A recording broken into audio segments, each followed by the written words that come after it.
Bismillahirrahmanirrahim. Assalamualaikum warahmatullahi wabarakatuh. Kami dari kelompok 5 yang beranggotakan saya sendiri, Nur Aryani Pratama Putri, Pica Lutfina Rohim, dan Syahidin akan mempresentasikan makalah kami yang berjudul Sejarah Kejayaan Islam. Poin yang pertama yaitu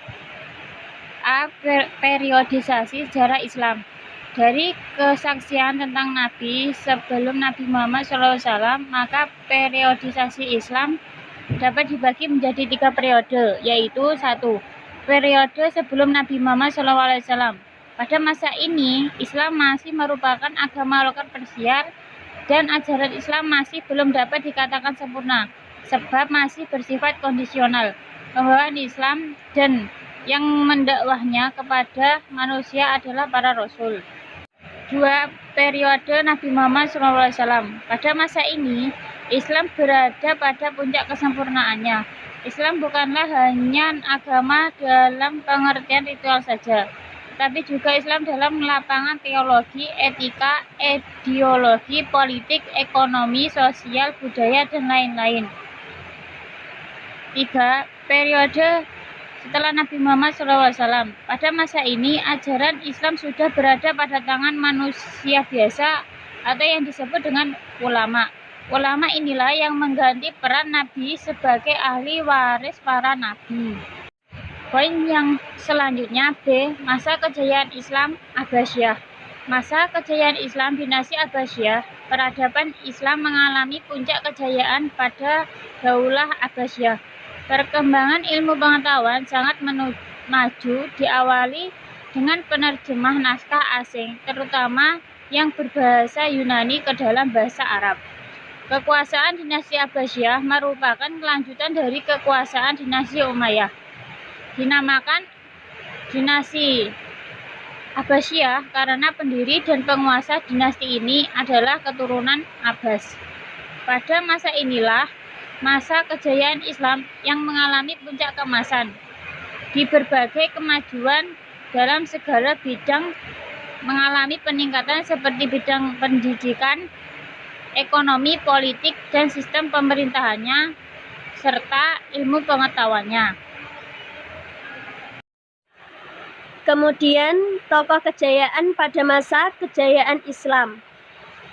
Tokoh-tokoh muslim yang telah menyumbangkan karyanya untuk peradaban umat manusia diantaranya 1. Ibnu Rushdi antara tahun 520 sampai 595 Hijriah. Kedua, Al-Ghazali 450 sampai 505 Hijriah. Ketiga, Al-Kindi tahun 805 sampai 873 Masehi.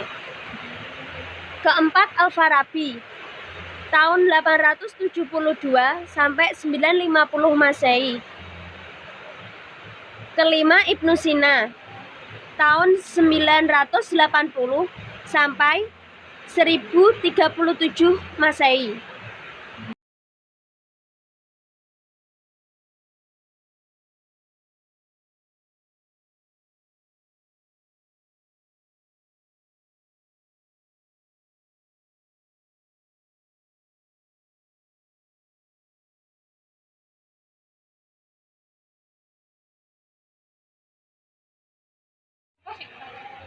Selanjutnya, peninggalan sejarah Islam.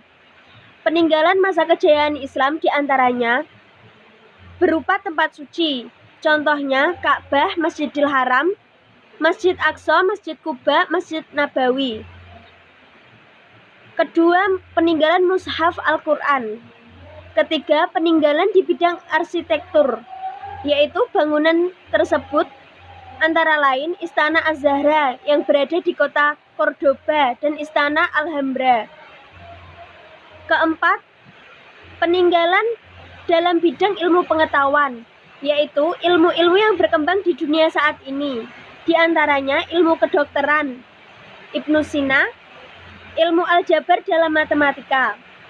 Kelima, peninggalan di bidang militer dan persenjataan, yaitu benteng Alhambra di Granada, pedang Damaskus. Sekian presentasi dari kelompok kami, kurang lebihnya mohon maaf. Wassalamualaikum warahmatullahi wabarakatuh.